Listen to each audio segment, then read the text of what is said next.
yes. But don't take my word for it. Go to God's Word. And if you open the Bible, you'll discover several instances of people who carried tremendous baggage from their past, but then identified it and went on to lead victorious, productive lives. And for me, the first example that comes to my mind is a man named Joseph. A quarter of the book of Genesis, the quarter of the first book of the Bible, is about Joseph. He's quite an important character in biblical history. The Bible accounts how he grew in emotional and spiritual health toward adulthood, and he lived out his unique destiny before God. But as with many families, Joseph's family was characterized by anything but health. It was characterized by terrible brokenness and pain. We first meet Joseph in Genesis chapter 37. He's 17 years old. Some of you are around 17 years old. This is Joseph. He's the 11th of 12 sons. Today we speak of blended families and how it just complicates things, right? When you've got people from drastically different backgrounds living under the same roof. And we have many blended families at River City Church. Well, Joseph's was a blended family. His father had 2 wives and 2 concubines. I looked up definitions of concubine online, and the polite ones say a concubine is like a secondary wife. I don't know if there are you wives here today. How many of you would like to be called a secondary wife? A wife without legal rights. Another definition was a mistress. All right? So Joseph's father, Jacob, had 2 wives and 2 mistresses living under the same roof. Not what we think of mistress, but in that culture. So he had 4 spouses, I guess. And he had 6 sons from wife number 1, 2 sons from wife number 2, 2 sons from concubine 1, and 2 sons from concubine 2, and they all lived together under one roof in great harmony and love. Not. Oh, not. Complicate these dynamics with the fact that Joseph's father played favorites. Fortunate for Joseph, he was the favorite. Unfortunate, this made him less than liked by his other 11 brothers. And Joseph had this gift from God. God spoke to Joseph through dreams and through visions, but being immature, Joseph communicated this to his family in a boastful, prideful way. He was immature in how he communicated this, which kind of further alienated him from his brothers. In fact, they grew to hate him so much that one day when they had the opportunity, they faked his death. They dipped his clothing in blood and brought that back to their dad and said an animal had killed him. And they instead sent him off to be a slave.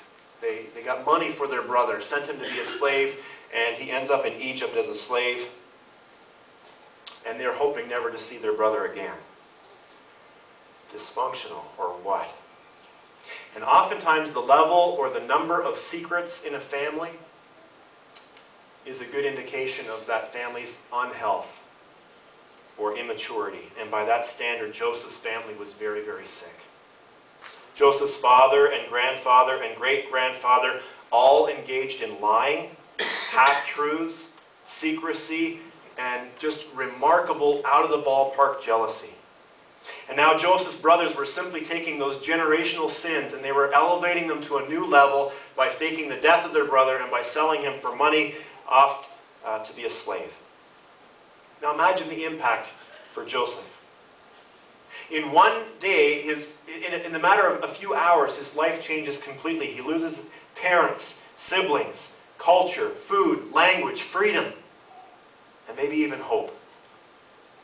And then while he's in Egypt serving well, being promoted as a servant, being promoted as a slave in the home of Potiphar, he gets falsely accused by Potiphar's wife of rape.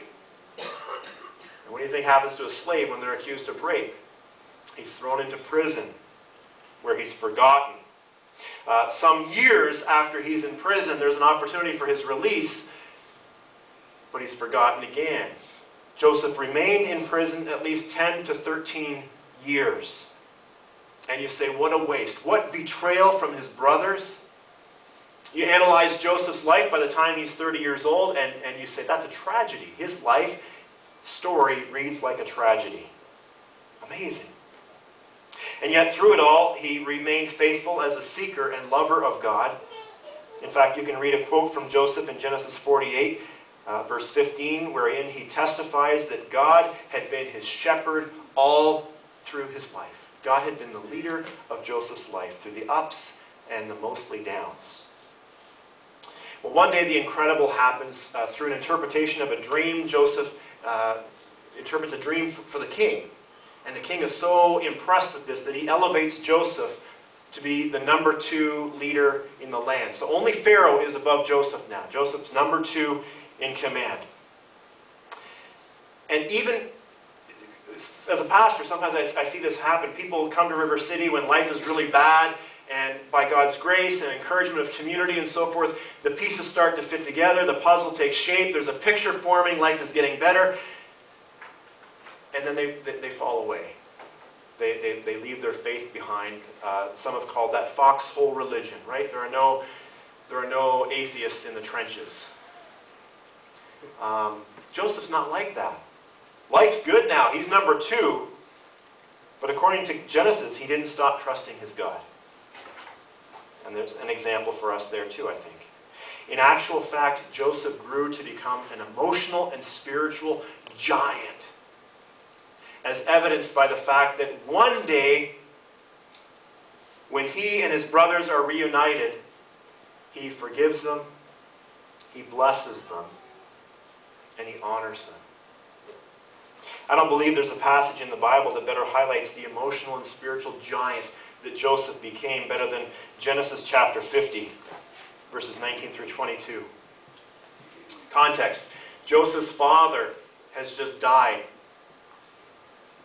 Joseph's still number 2 in the land of Egypt, and his brothers have all relocated down there because of a famine and because of the food that was available in Egypt. And Joseph's father is dead, and his brothers are quaking in their boots because they think, okay, he's been waiting until Dad is gone to exact revenge on us for the horrible, horrible thing that we did to him when he was younger. So they're fear-filled, and Joseph learns about their fears. Listen to how Joseph responds. Genesis chapter 50, verse 19 and following. But Joseph said to them, "Do not be afraid. Am I in the place of God? You intended to harm me, but God intended it for good, to accomplish what is now being done, the saving of many lives. So then, don't be afraid. I will provide for you and your children." And Joseph continued to reassure them and spoke kindly to them. Imagine being able to say what Joseph said. You intended your actions for my evil, but God intended them for good.